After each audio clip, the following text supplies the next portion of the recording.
वेङ्कटपतेर्विष्णोः परां प्रेयसी तद्वक्षस्थलनित्यवासरसिकां तत्क्षान्तिसंवर्धिनी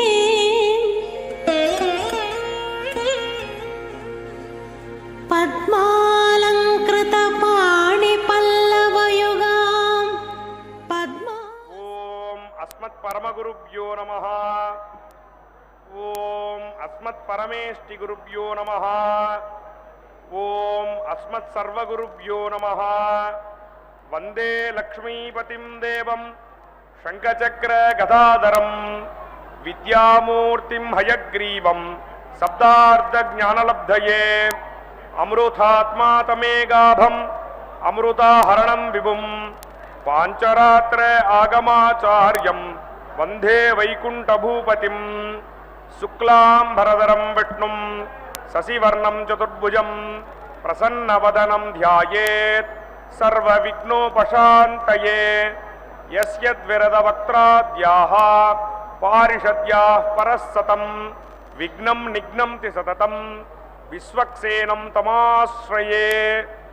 అందరూ మీ యొక్క గోత్రములు, నామధేయము, నక్షత్రము, మీ కుటుంబంలోని సభ్యుల యొక్క నామధేయ నక్షత్రము మనసులో ఒకసారి సంకల్పించండి. సంకల్ప విధానం తెలిసిన వారు సంకల్పం చేయండి. విధానం తెలియని వారు అమ్మవారిని స్వామివారిని ప్రార్థన చేయండి. எல்லாரும் உங்களுடைய கோத்திரம், நாமதேய நட்சத்திரம், குடும்பத்தில் எல்லாருடைய நாமதேய நட்சத்திரம் மனசில் ஒரு வாட்டி சங்கல்பம் பண்ணுங்கோ. சங்கல்ப விதானம் தெரிஞ்சவா சங்கல்பம் பண்ணுங்கோ. விதானம் தெரியாதவா பெருமாளையும் தாயாரையும் பிரார்த்தனை பண்ணுங்கோ. சர்வேஷாம் பக்தஜராணாம் க்ஷேமஸ்தைரிய விஜய வீரிய அபய ஆயுராரோக்கிய ஐஸ்வர்ய அபிவிருத்தியர்த்தம் தர்மார்த்த काम्यमोक्ष चतुर्विध फलपुरुषार्थ सिद्ध्यर्थम राजद्वारे सर्वकार्य अनुकूलता सिद्ध्यर्थम लोकक्षेमार्थम श्री पद्मावती श्रीनिवास कृपाकटाक्ष सिद्ध्यर्थम कल्याण महोत्सवम आचार्य मुखेन अद्य करिष्ये सर्वं श्री वेंकटेशार्पणमस्तु. గోవిందా.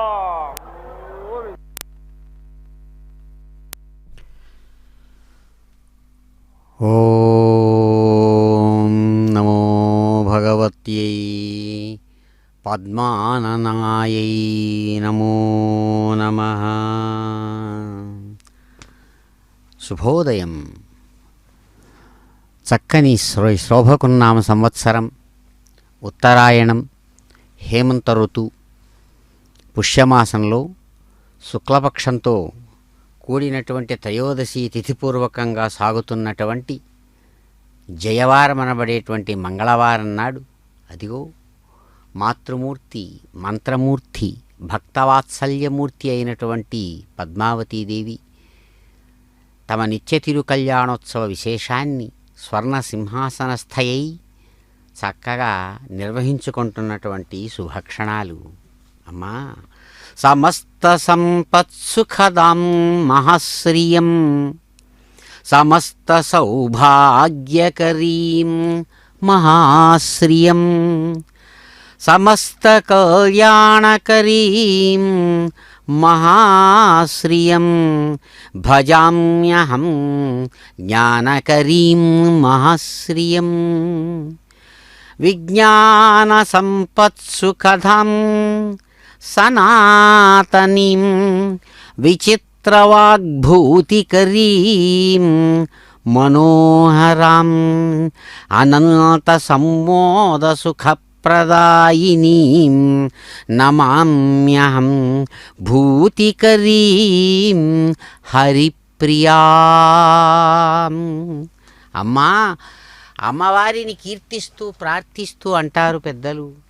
మహాశ్రియం చాలా గొప్పదైనటువంటి ఐశ్వర్యాన్ని ఇచ్చేటువంటిది. సమస్త సంపత్ సుఖదాం,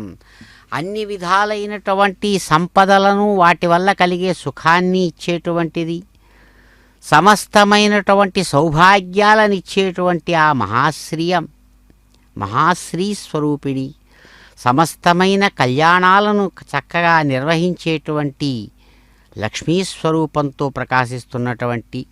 జ్ఞానదాయిని అయినటువంటి మహాశ్రీయం, అటువంటి ఆ అమ్మ పద్మావతి దివ్యమూర్తిని మేము ప్రార్థిస్తున్నామంటూ అంటారు. అమ్మా, ఎప్పుడు చూసినా సత్రూపంగా ఉంటూ ఉన్నటువంటిది సనాతని, సదా భవతి ఇది సనాతని అంటారు. ఎప్పుడూ ఉంటుంది, నిన్న నేడు రేపు అనే తేడా లేకుండా భూత భవిష్యద్వర్తమానాలనే మూడు కాలాలలో ఎవరైతే ప్రకాశిస్తూ విజ్ఞానము సంపదలను సుఖాన్ని ఇస్తున్నారో అటువంటి విజ్ఞాన సంపత్సుఖద అయినటువంటి ఆ మనోహరమైనటువంటి ఆ మాతృమూర్తిని, విచిత్రమైనటువంటి వాగ్విశేష శక్తితో ప్రకాశించే విధంగా అనుగ్రహించేటువంటి ఆ సుఖప్రదాయిని అయినటువంటి ఆ మాతృమూర్తిని, సమస్తమైన ఐశ్వర్యాలను అందించేటువంటి హరిప్రియురాలైనటువంటి అమ్మా పద్మావతీదేవి మీకు నమస్సుమాంజలులు అంటూ చక్కగా సమస్తమైన భక్తులు అన్ని ప్రాంతాల నుంచి చక్కగా కదిలి వచ్చి అమ్మవారి సమక్షంలో అందరూ సమావేశమై కైంకర్యపరులు అందించినటువంటి విధానాన్ని అనుసరించి భక్త సంకల్పపూర్వకంగా తమ తమ కామనలను అమ్మవారికి విన్నవించుకుంటూ అదిగో చక్కగా సాంబ్రాణి పరిమళాల మధ్య అద్భుతమైనటువంటి పరిమళభరితమైనటువంటి ఆ కళ్యాణ వాతావరణంలో అమ్మవారు అందిస్తున్నటువంటి అనుగ్రహ విశేషాన్ని చక్కగా అందుకుంటూ ఆ భక్తులందరూ కూడా ప్రార్థిస్తూ అమ్మవారిని యొక్క కళ్యాణంలో పాల్గొంటున్నారు. ఇటువంటి ఈ శుభక్షణాలలో అదిగో కైంకర్యపరులు పాంచరాత్ర ఆగమ విధానాన్ని అనుసరించి సమస్తమైనటువంటి సేవా విశేషాలను ముద్రాపూర్వకంగా శాస్త్రమర్యాదానుసారం నిర్వహిస్తూ అన్ని విధాలుగా కూడా వేదమంత్ర విశేషాల చేత ఋగ్యజు సామ అథర్వణ విధానాలతో సాగేటువంటి వేదపారాయణ మంత్రపూర్వకంగా చక్కగా ఇక్కడ ఈ అమ్మవారి యొక్క గర్భాలయంలో నిరంతరం సాగుతున్నటువంటి గోవింద నామస్మరణల మధ్యగా కనకాంబర కిరీటధారిణి అయి అమ్మవారు స్వర్ణ సింహాసనస్థురాలై ప్రకాశిస్తుండగా అదిగో కళ్యాణం స్వీకరిస్తున్నారు. పద్మావతీ రమణ గోవింద గోవింద.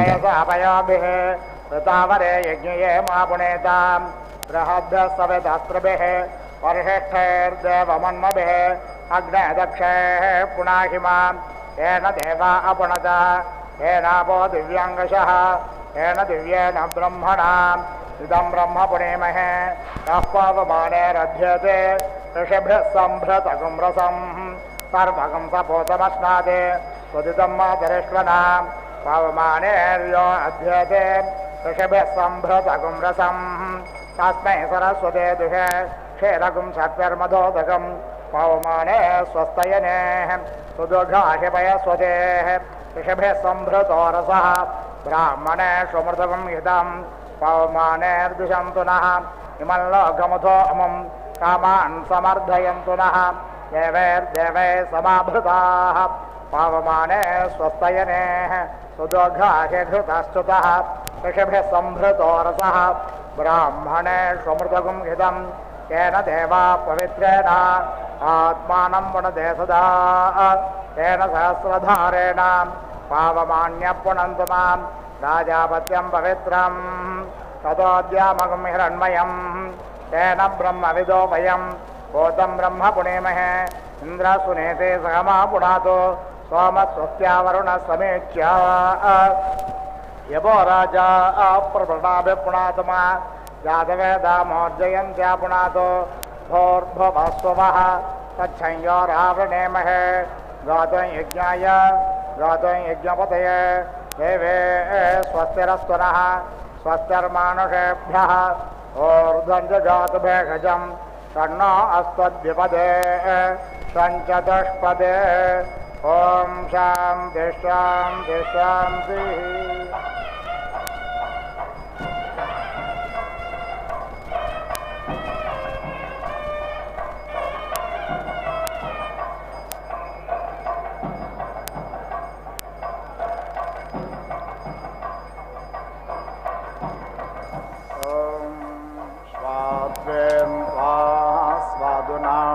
देव्रान् देव्रेणामृता ममृतेन मधुमते मधुमता सृजामि सज्ञ सोमेन सोमोऽस्यश्वेभ्यां पच्चस्व सरस्वत्यै पच्चस्व इन्द्राय सूत्रां पच्चस्व परेदोषिं ददा सुतज्ञ सोमोय उत्तमज्ञ हविः दधन्वायो नर्यो अप्सन्दरा सुषावसो ममद्रेभे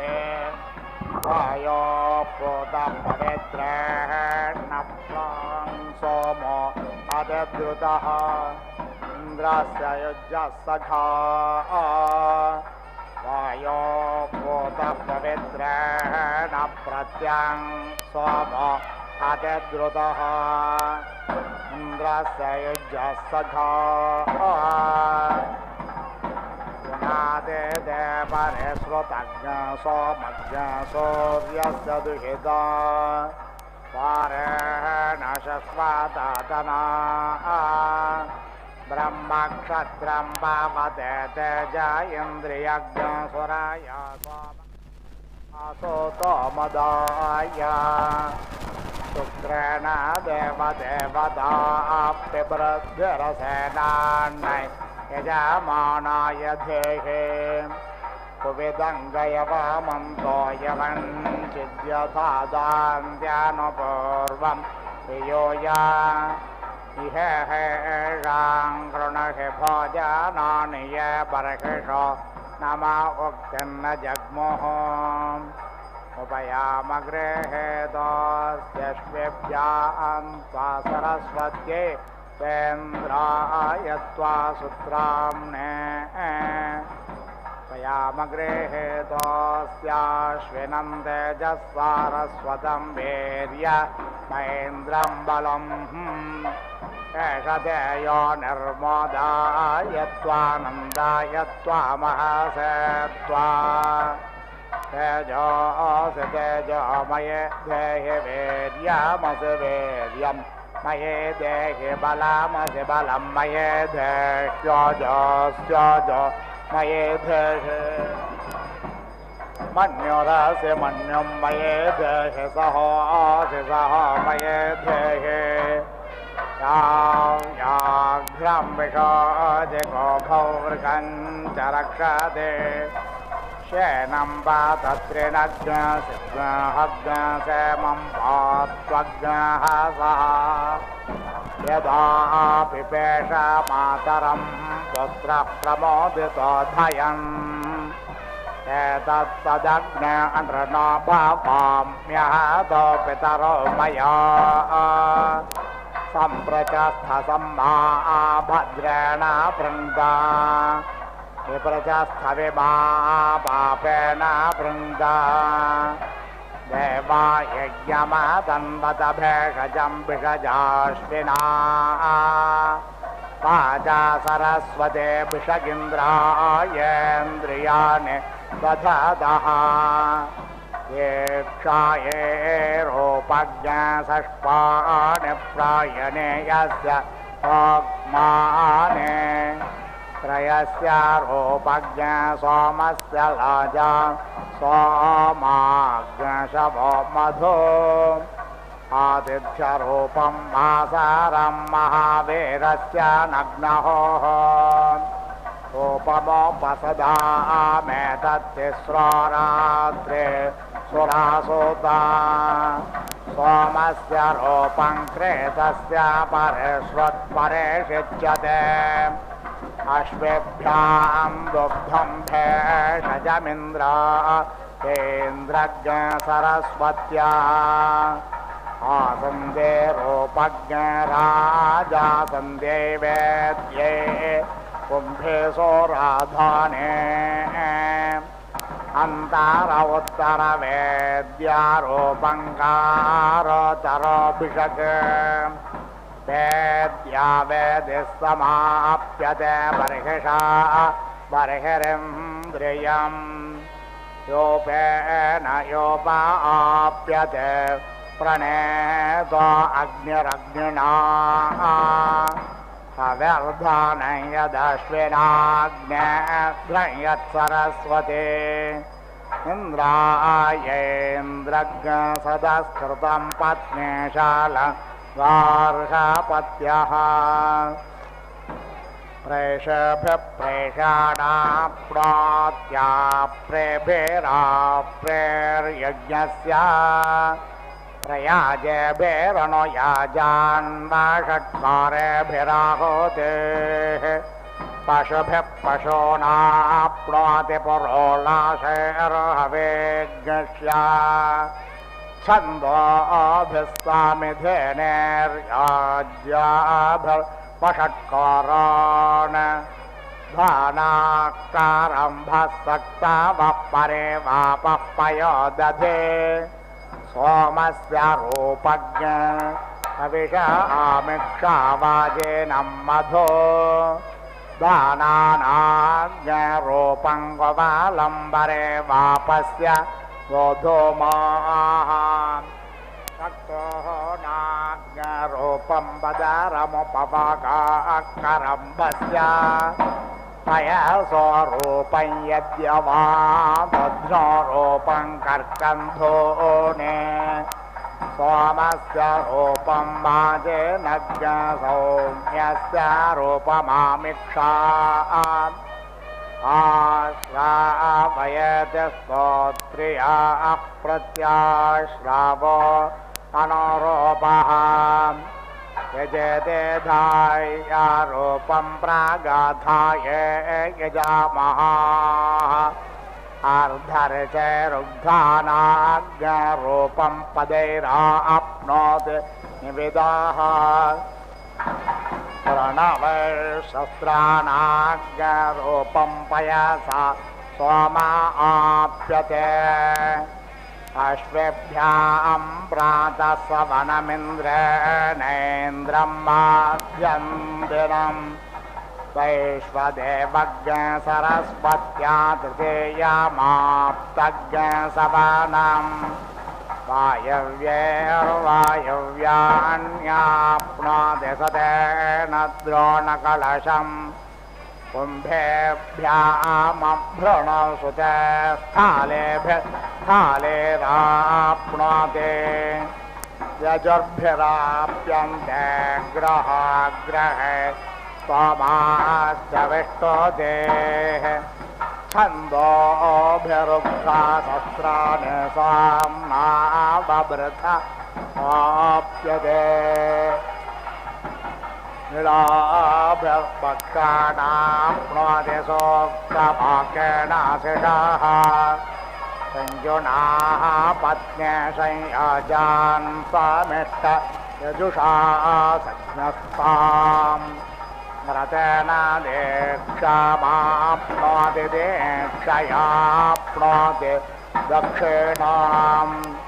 दक्षिणा श्रद्धामाप्नोति श्रद्धया सत्यमाप्यते एतावद्रूपं यज्ञस्य यद्देवैर्ब्रह्मणा कृतम् तदेतत्सर्वमाप्नोति यज्ञसहोत्रामणे सुते सुरावन्तं बर्हिषदज्ञ सुरेरै यज्ञज्ञ वन्दे महिषा नमोभिः सुधाना स्वामं दिवि देवता सुमदेवेन्द्रै यजमाना स्वर्गाः यस्तेरसम्भृत ओषधेषु सोमस्य सुष्मस्वराय सुतस्य तेन जन्म यजमानं मदेन सरस्वतीमश्विना इन्द्रामग्निम् यमश्विना नमोचरासुरा दधि सरस्वत्यसो नोदिन्द्रियाय इमन्तज्ञ शुक्रं मधुमन्तमिन्दुज्ञ सोमज्ञ राजानमिह भक्षयामि यदत्र रिप्तज्ञरसिनः सुतस्य यदिन्द्र अपि भक्षजेभ्ये अहं तदस्य मनसा शिवेन सोमज्ञराजान यः भक्षयामि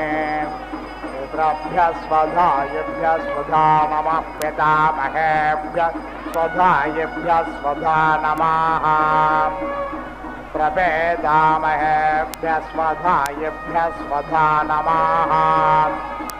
अक्षं पितरो मे मदन्त पितरो दे द्रवन्त पितराः पितरशुं दध्वं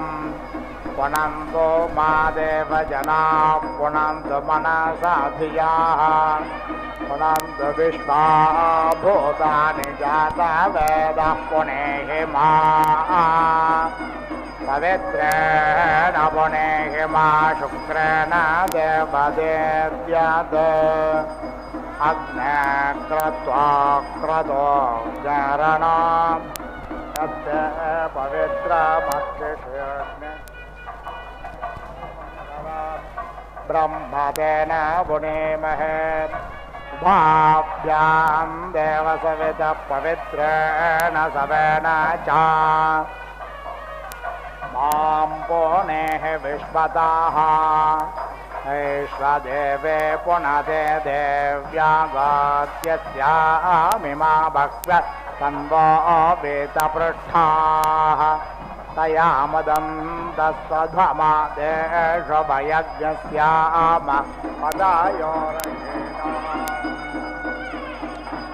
समाना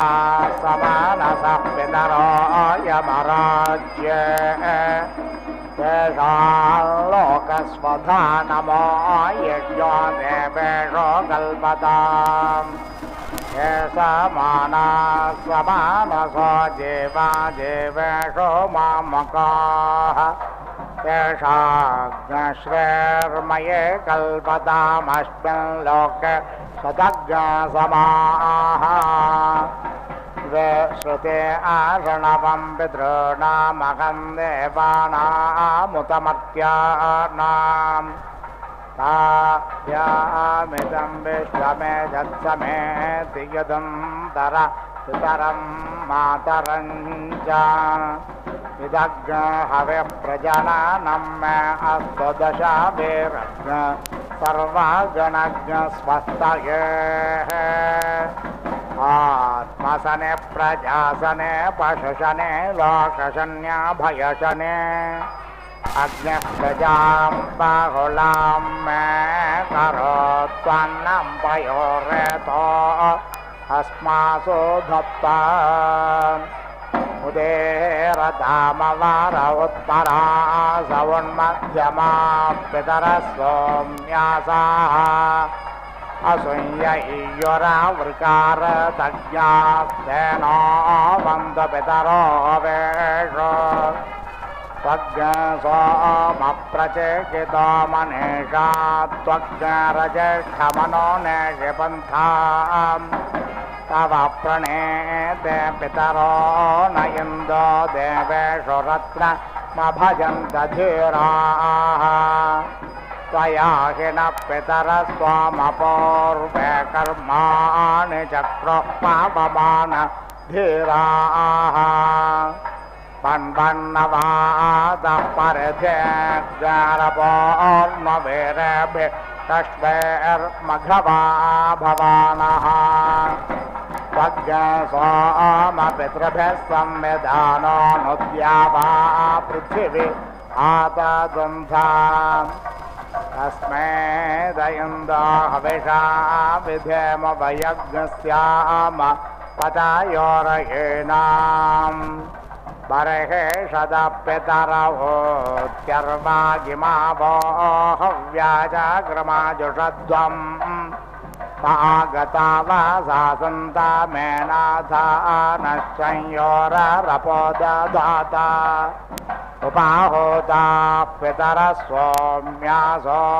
बर्हिष्येषु निधिषु प्रियेषु तागामन्तु तैः श्रोवन्त्वधिब्रुवन्तु देवन्तस्मान्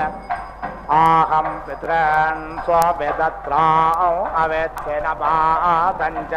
विक्रमाणं च विष्णोः बर्हिषदो ये स्वधया सुतस्य भजन्त विद्वस्तैहागमिष्ठाः अग्नेष्वास्ताः पितरयः गच्छत सदत सुप्रणेतयः हत्वा हवेज्ञेषि प्रयतानि बर्हिष्यथा प्रयज्ञ सर्वा वेरन्दधातनः आयं तु नः पितरः सौम्यासोऽग्निष्वात्ताः पथिभिर्देवयानैः अस्मिन् यज्ञे स्वधया मदन्तो दिभ्रवन्तु देवन्तस्मान्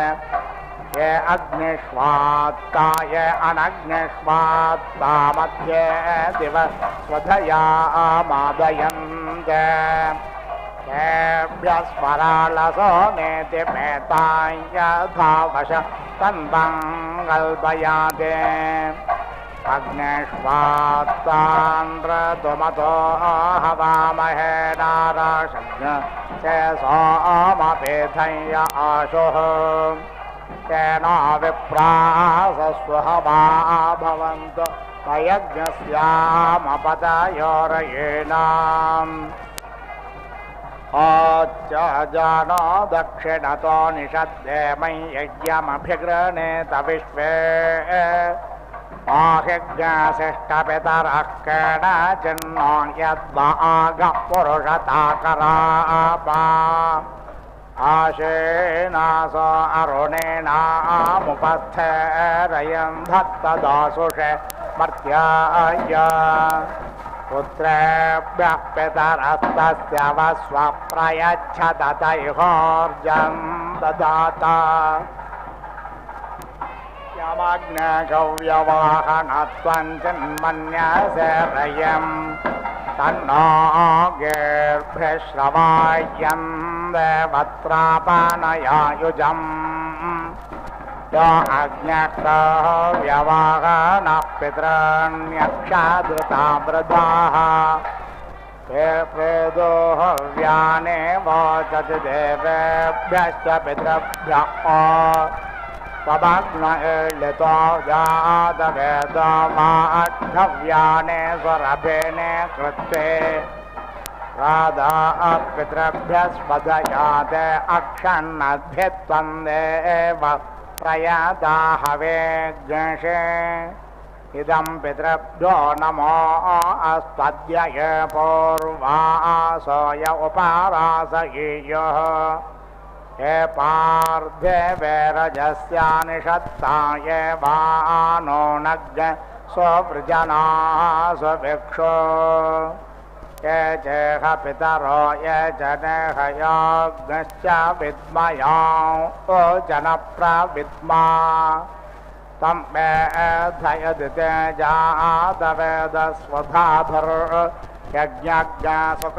जातवेदस्वधाधर्यज्ञज्ञसुकृदञ्जुषस्मात् अथ यथा नः पितरः परा सप्रत्रासो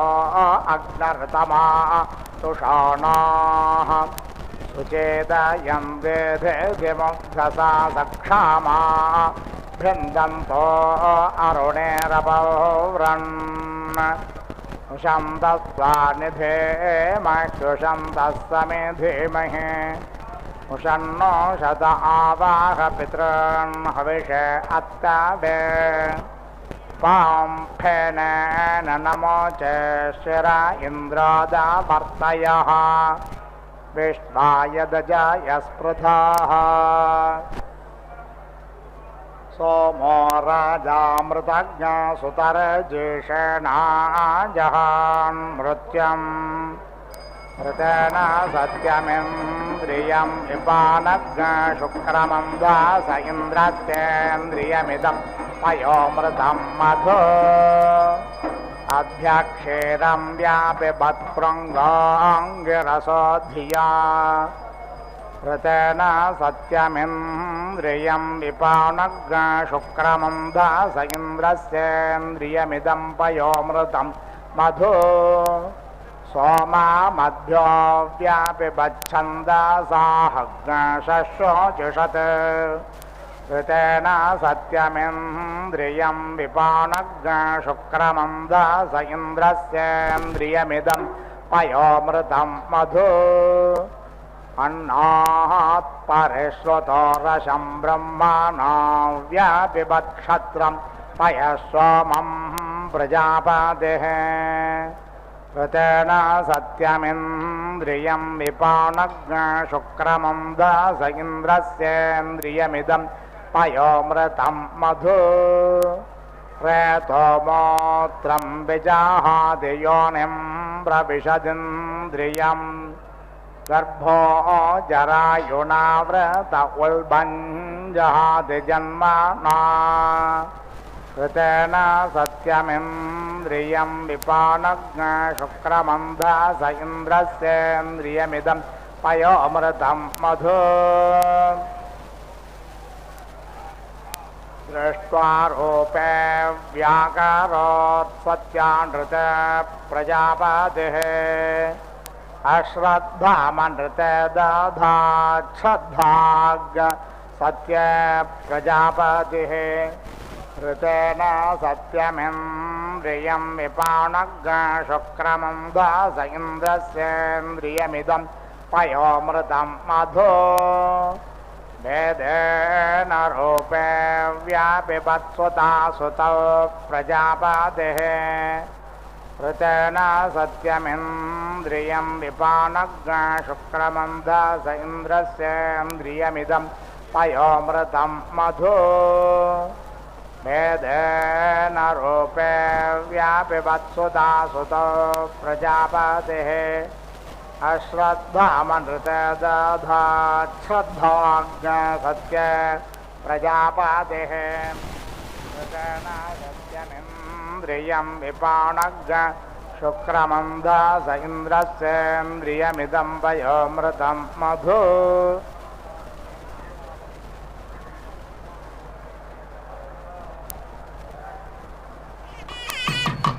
परिश्रुतो रसग् शुक्रेण शुक्रं व्यापिबत्पयः सोमं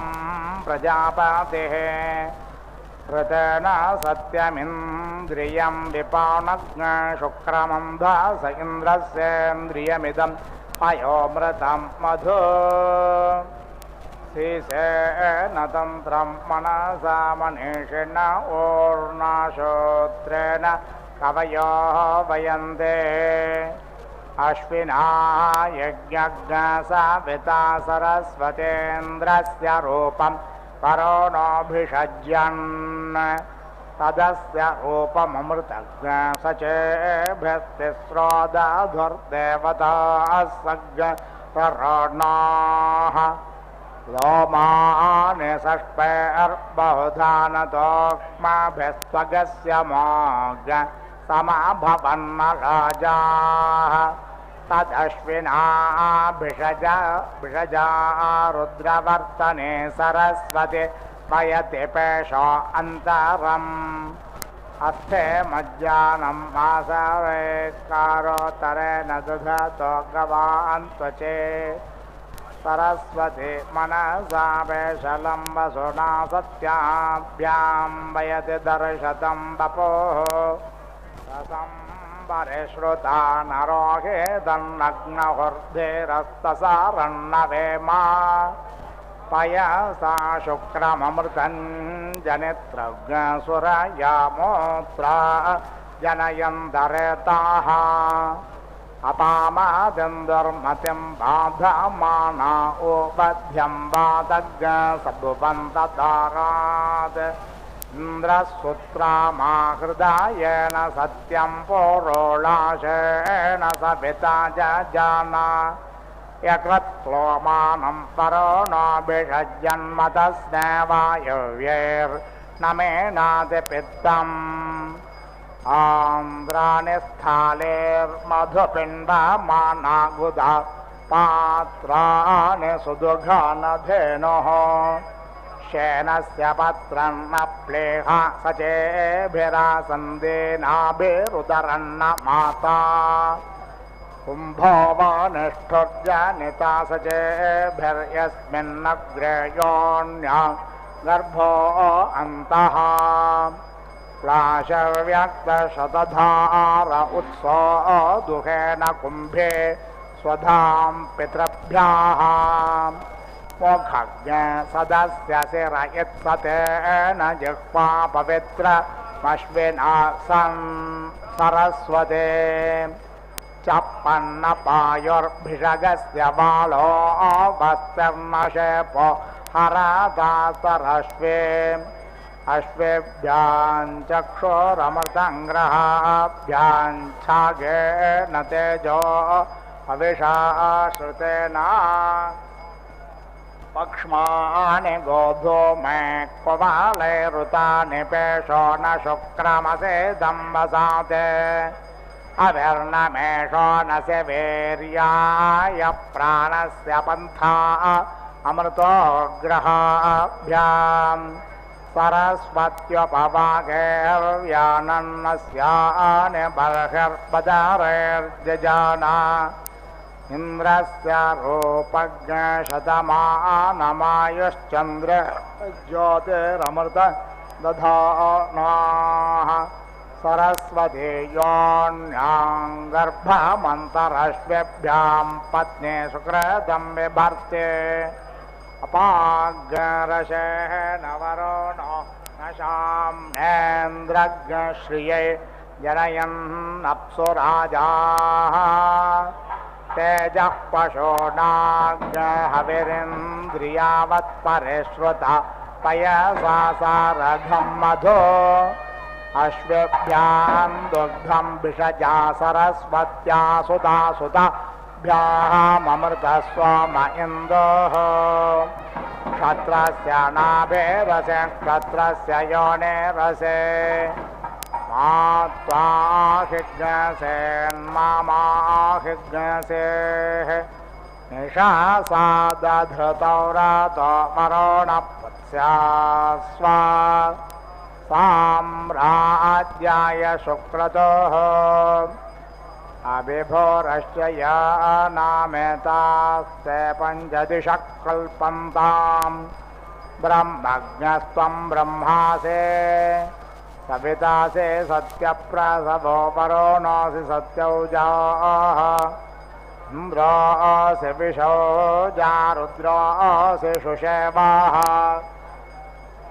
प्रियङ्कर श्रेयस्कर भूयस्कर इन्द्रस्य वज्रोऽसि तेन मेरुध्या अग्निः पृथुर्धर्मानस्पतिर्योषाणो अग्निः पृथुर्धर्मानस्पतेः आद्यस्य हविषो वेदु स्वाहा स्वाहा कृता सूर्यस्य रश्म्यभर्यतध्वग्स जाताना मध्यमेष्ठ्यायाम् क्षत्रस्य योनिरसे क्षत्रस्य योनिरसे मात्वाहिज्ञसेन्मामाहिज्ञसेः निशासादधृतौ रातो वरुणपत्स्या स्वा साम्राज्याय शुक्रतोः मृत्योः पाहि विद्योत्पाहि देवस्य त्वा सवितुः प्रसादेष्विनार्बाहुभ्यां वोष्णाहस्ताभ्यां सरस्वत्यै वाचो यन्तुर्यन्त्रेणाग्ने साम्राज्येनाभिषिञ्चामि देवस्य त्वा सवितुः प्रसादेष्विनार्बाहुभ्यां वोष्णाहस्ताभ्याम् अश्विनोर्भैषज्येन तेजस ब्रह्मवर्चसायाभिषिञ्चामि सरस्वत्यै भैषज्येन वीर्यायान्नाभ्यायाभिषिञ्चामि ओऽसिकतमोऽसिकस्मै त्वाकायत्वां सुश्लोकसुमङ्गलसत्याराजन् शिरो मे श्रेर्यशो मुखं विशिकेशाश्चश्मश्रोणे राजा मे प्राणो अमृतज्ञ सम्राट् चक्षुर्विराट् श्रोत्रम् जिह्वा मे भद्रं वाङ्महो मनो मन्युत्स्वराट्सोमाः मोदा प्रमोदा अङ्गुलीरङ्गानि मित्रं मे सहाः बाहो मे बलमिन्द्रियज्ञहस्तौ मे कर्म वीर्यम् आत्मा क्षुद्रवरो मे राष्ट्रमुदरमज्ञसो ग्रीवाश्रोणे पूर्व आरत्ने जानो ने विशो मेङ्गानि सर्वदा नाभर्मे चित्तं विज्ञानं वायुर्मे पजितर्वसत् आनन्दनन्दा आण्डो मे भगः सौभाग्यं वशाः यङ्गाभ्यां पद्भ्यां धर्मोऽस्मि विशिराजा प्रतिष्ठितः प्रतिक्षत्रे प्रतिष्ठामि राष्ट्रे प्रत्यष्टेषु प्रतिष्ठामि गोषो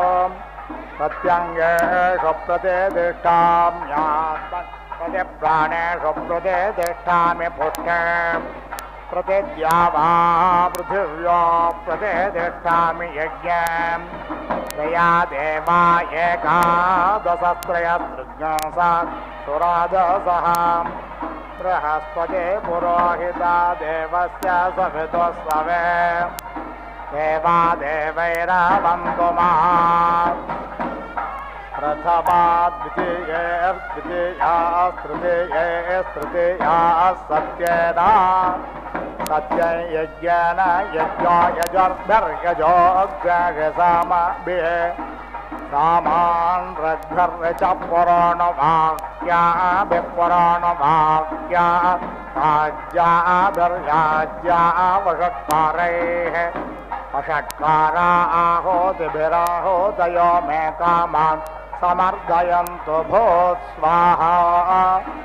लोमानि प्रयाधर्मणा त्वम् आनादिरागभिः माज्ञसम् उपानधर्मस्वस्थे मज्जाम आनादिः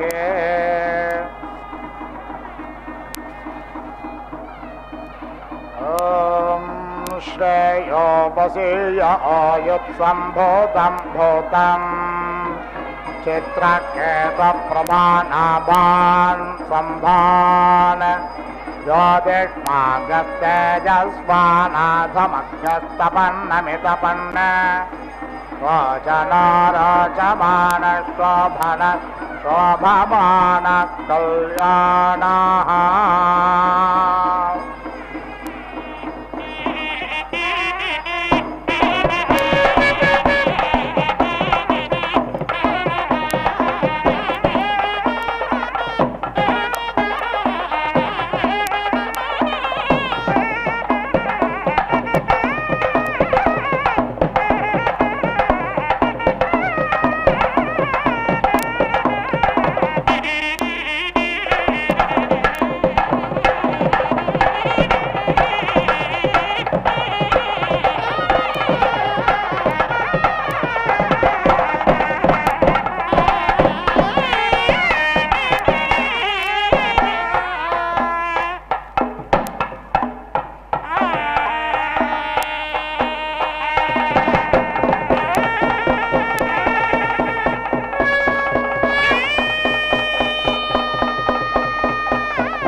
జ్యోతిష్మాగ్నశ్చ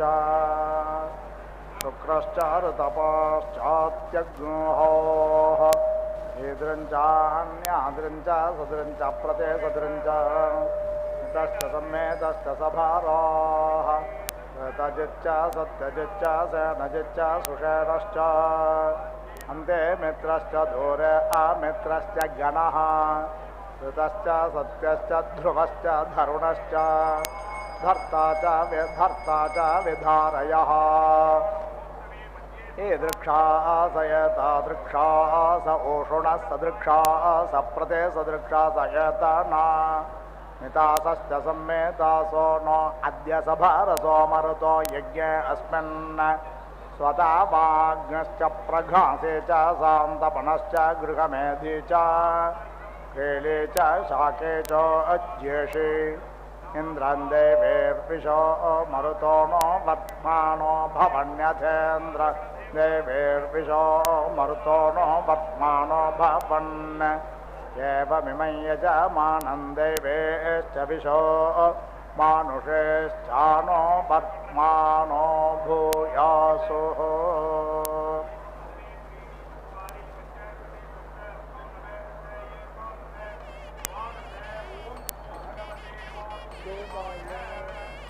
ఓం పూర్ణాహుతిముత్తమాం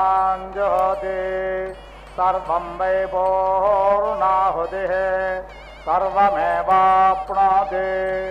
అథో ఇయం వై పూర్ణాహుతిః అస్యామేవ ప్రతిష్ఠతి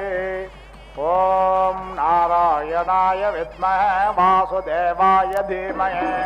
తన్నో విష్ణు ప్రచోదయాత్ స్వాహా ఓం మహాదేవ్యై చ విద్మహే విష్ణుపత్న్యై చ ధీమహి తన్నో లక్ష్మీ ప్రచోదయాత్ స్వాహా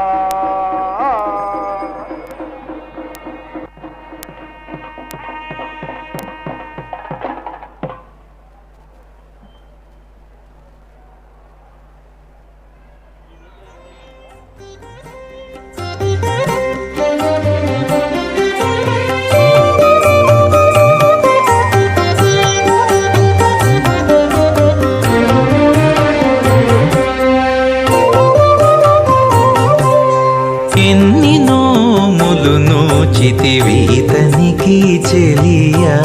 ఎన్ని నోములు నోచితివీతనికి చెలియా సన్నల ఛాయల నీకే సతమైనాడు ఎన్ని నోములు నోచితివీతనికి చెలియా సన్నల ఛాయల నీకే సతమైనాడు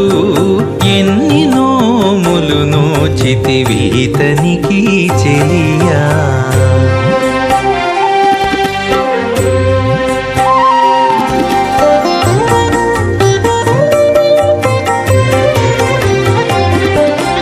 తరుణి నీ తలచిన తలపు నీడేరిని తరుణి నీ తలచిన తలపు నీడేరిని వరుసతో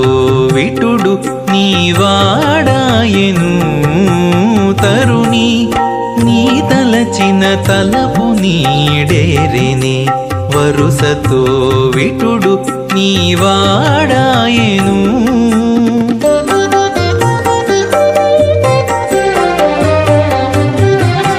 సిరుల నీ చనవులు చెల్లించుకొంటివే సిరుల నీ చనవులు చెల్లించుకొంటివే ఎరవులేక ఇతడు నీ ఇంటనే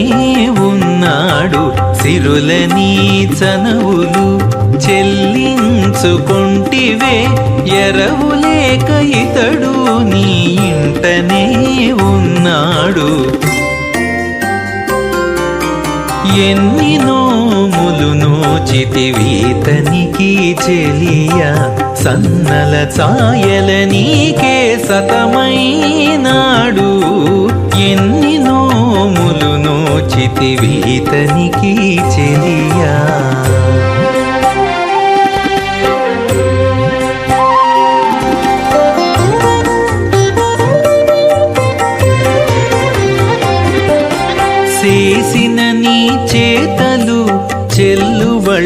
చెల్లుబళ్ళాయని చేసిన నీ చేతలు చెల్లుబళ్ళాయని శేషవెట్టి నీ మగడు సేవగునిను చేసిన నీ చేతలు చెల్లుబళ్ళాయని శేషవెట్టి నీ మగడు సేవగునిను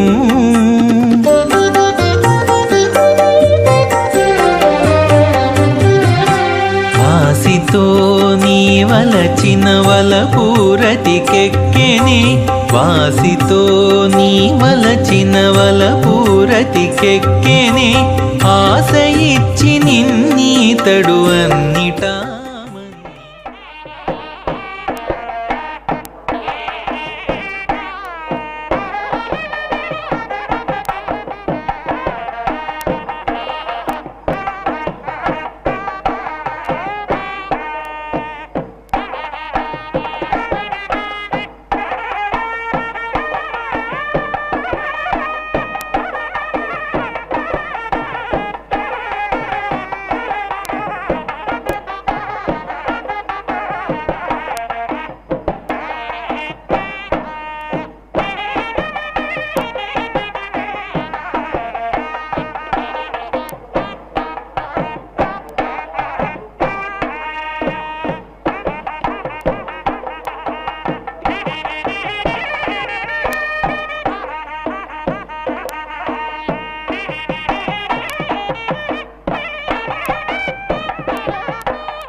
నమో